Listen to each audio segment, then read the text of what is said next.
L'équipe, j'espère que vous allez bien. Est-ce que vous avez déjà entendu parler de ça? Je parle évidemment de l'extrait que j'ai mis en intro. Non, fallait que j'en parle, non, parce que ça m'a fumé littéralement quand j'ai vu ça. Une marque de bière effectivement en collaboration avec Messi qui a décidé d'envoyer le même nombre de bières que de buts de Messi encaissés par les différents gardiens victimes de lui finalement. À l'occasion donc du record de Pelé qu'il a dépassé. Masterclass en termes de marketing, je crois vraiment. D'ailleurs pour l'info sur la vidéo c'est Diego Alves. Diego Alves c'est 21 bières, si vous avez bien compté. Bon normalement j'ai pas mis tout l'extrait. 21 buts encaissés par Messi. Ouch.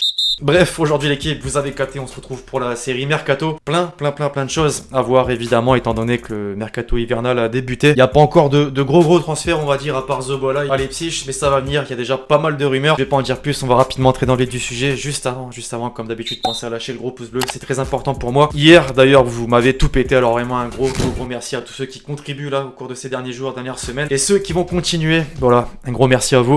On entre dans le vif du sujet, désormais l'équipe en France pour commencer aujourd'hui avec le Paris Saint-Germain. L'été dernier, on s'en souvient, le Mercato a été sauvé de justesse sur le gong, notamment avec les arrivées de Rafinha du Barça, de Florenzi de l'AS Roma et de Moiskin d'Everton. 3 coups finalement plutôt réussis, d'autant plus pour l'attaquant italien qui a déjà inscrit 9 buts en 16 matchs toutes compétitions confondues. Avec l'absence sur blessure d'Icardi, les amis, on peut le dire, il a pleinement assuré son rôle de doublure, à tel point que le PSG réfléchirait à le faire signer définitivement. Pour le rappel, il est prêté sans option d'achat par les Toffees. Leonardo avait choisi ce deal en expliquant que le montant d'une potentielle option était trop élevé. La donne a changé, visiblement. Selon Sky Sport, le club de la capitale négocierait un transfert aux alentours des 34 millions d'euros. Le nouvel entraîneur, Maurizio Pochettino, aimerait le garder. Reste à savoir évidemment comment ça va se passer quand Icardi reviendra en forme. Toujours à Paris, on vient de le mentionner à l'instant, Maurizio Pochettino n'aura eu que 3 jours pour s'adapter et jouer son premier match. Demain, le PSG affronte l'AS Saint-Etienne à Geoffroy Guichard. Évidemment, il est attendu et fait la une de nombreux quotidiens sportifs français ce matin, comme ici du côté de France Football. D'ailleurs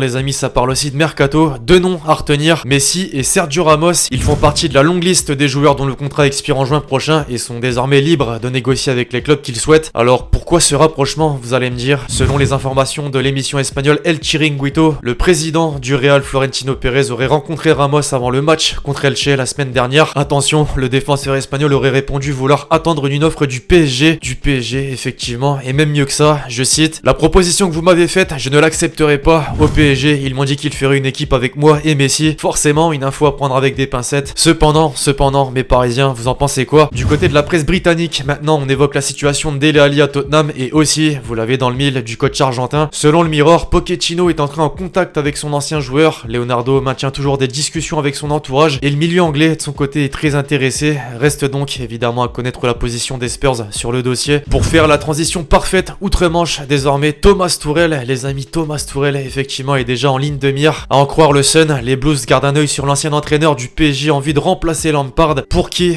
vous le savez, ça devient de plus en plus difficile. Malgré un gros investissement sur le marché des transferts cet été, les résultats sont loin des attentes. Un licenciement n'est pas écarté. L'Independent d'ailleurs estime même que l'état-major du club a déjà une liste de remplaçants potentiels. Tuchel, on l'a mentionné, Allegri qui est libre, Brendan Rodgers, l'entraîneur de Leicester, et Ralph Hasenhüttl, l'entraîneur de Southampton. Tuchel, les amis, a donc de fortes chances de rebondir rapidement et pourquoi pas retrouver Thiago Silva. À Manchester United, désormais on prépare l'avenir. D'après le Daily Express, les Red Devils espèrent toujours la venue d'Haaland. Il est même une priorité pour l'été prochain. Les dirigeants misent sur l'entraîneur Solskjaer, lui aussi norvégien, pour convaincre le crack de Dortmund. Néanmoins, on insiste sur le fait qu'il faudra se séparer de Pogba pour réaliser le transfert. Les deux noms ont d'ailleurs occupé d'autres unes de quotidiens sportifs anglais ces derniers jours et la principale inquiétude en vue des futures négociations notamment concerne Mino Raiola qui est en fait, je le rappelle, l'agent des deux joueurs. Affaire à suivre. Chez l'autre Manchester, Harry Kane serait dans les tablettes. Harry Kane, effectivement, il y a quelques jours, le média allemand Sportbild faisait part de cette information selon laquelle les Citizens préparaient une offre de 100 millions d'euros pour le numéro 9 anglais. Ce lundi, l'Independent, encore lui, a annoncé que les discussions ont d'ores et déjà commencé. Plutôt étonnant, sachant qu'il est sous contrat jusqu'en 2024 et qu'il enchaîne but sur but aux côtés de Son à Tottenham. Un dossier de plus à suivre. En Espagne, à présent, on en parlait il y a quelques instants, Sergio Ramos n'a toujours pas prolongé son contrat avec le Real et menacerait même de partir, à en croire El Chiringuito. Pour autant, les dirigeants madrilènes ne sont pas sans option et même mieux que ça. À en croire Marca, le club de la capitale espagnole passe à l'action pour David Alaba. L'Autrichien est en fin de contrat avec le Bayern et pour distancer les autres clubs intéressés, tout serait mis en œuvre pour le recruter dans les prochaines semaines et ce, même si son arrivée ne serait effective qu'en fin de saison. On parle carrément d'un accord avec le joueur pour un contrat de 4 ans et un salaire de 10 millions d'euros. C'est pas tout, l'avenir du secteur défensif se prépare également. Toujours selon Marca, le jeune défenseur espagnol de Villarreal, Pau Torres, intéresserait grandement Florentino Pérez. La Cadena Cope estime même que des contacts avec le clan du joueur ont déjà eu lieu. Pour le petit rappel, il est sous contrat jusqu'en 2024 et sa clause libératoire est de 50 millions d'euros. Quoi qu'il en soit, faudra mettre la main à la poche. Après le probable remplaçant de Sergio Ramos au Real, le probable remplaçant de Diego Costa à l'Atlético Madrid, vous le savez, le buteur espagnol n'est plus un colchoneros depuis sa récente résiliation de contrat et donc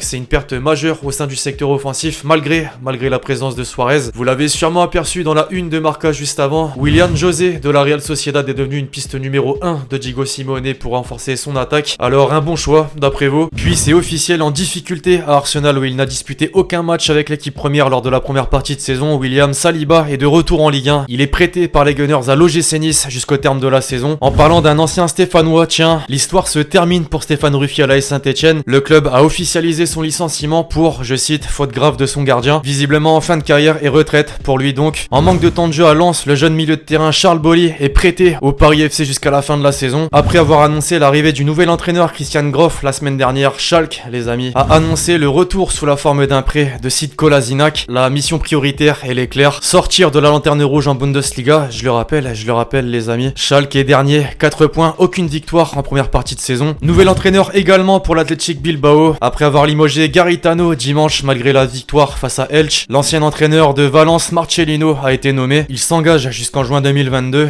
Et enfin, Raja Nengolan fait son retour à Cagliari. Le milieu de terrain belge débarque sous la forme d'un prêt en provenance de l'Inter. Il portera le numéro 4. Bref, voilà l'équipe, c'est tout pour l'épisode Mercato du jour. J'espère que vous l'avez kiffé. Je compte sur vous si c'est le cas pour lâcher le gros pouce bleu. Donnez-moi vos avis dans les commentaires sur toutes les rumeurs et officialisations qu'on a pu citer dans cette vidéo. Puis d'ici là, on se retrouve très vite sur la chaîne pour de nouvelles vidéos. C'était Lex.